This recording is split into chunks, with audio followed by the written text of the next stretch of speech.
Então, dando continuidade, certo? Nessa parte 2, conforme a gente viu uma carta topográfica, né, relacionada à representatividade do rio Xixi, e carta esta numa escala de 1 para 250 mil, considerando também aqui a sua latitude e longitude no que diz respeito às suas coordenadas, certo?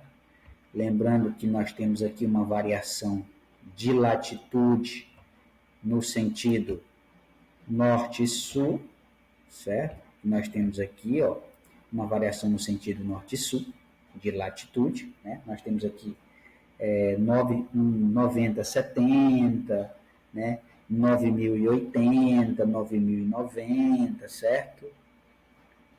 9.100, ou seja, a cada 10 mil nós temos aí uma variação na sua latitude e um valor de 180, 190, 200, né? A cada 10 nós temos aí uma variação da longitude, certo?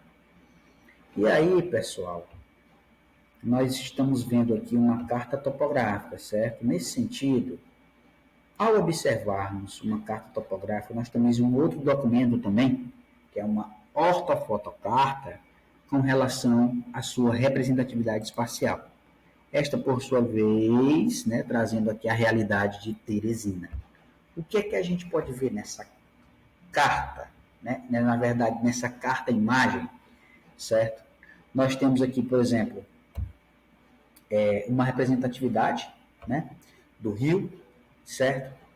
A vegetação preservada ao longo do rio, alguns pontos de assoreamento, temos também aqui as quadras com a identificação dos lotes, e aí, nesse sentido, ao vermos, certo, esta carta, nós temos aqui, por exemplo, as suas convenções, certo? Convenções estas que estão relacionadas às curvas de nível, né? Quando é um canal, quando é um rio perene, quando é um rio intermitente, ou seja, aquele rio que não seca, certo? Quando é um aeroporto, quando é uma erosão, quando é um afloramento rochoso, movimento de terra. Então, tudo isso aqui que vocês estão vendo, certo?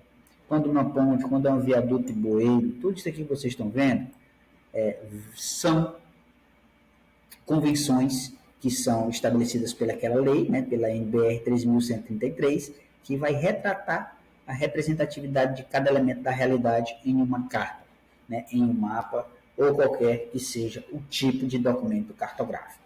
Tá? Por exemplo, ao recorrer, certo, a essa legenda de convenções, a gente pode ver aqui inicialmente nessa carta do que se trata.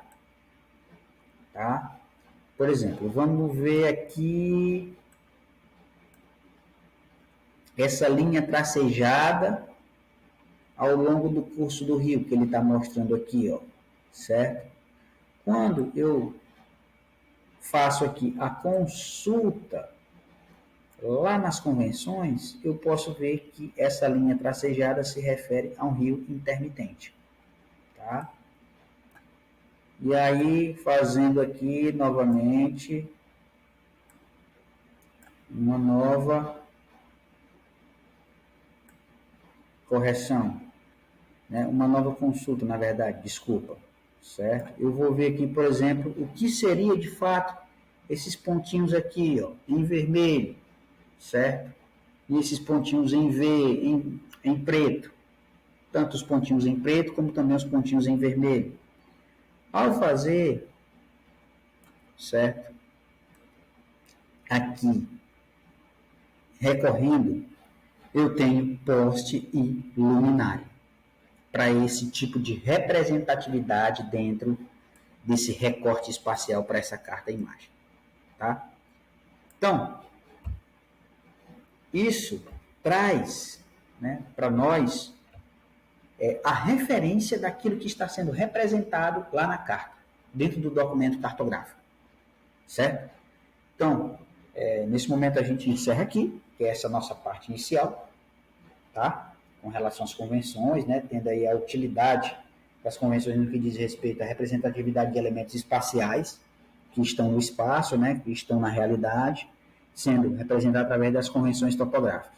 Nesse sentido, eu vou passar uma atividade para vocês, certo? Que vocês possam responder de tal forma que tenha agregado aí cada vez mais o conhecimento para vocês, tá bom?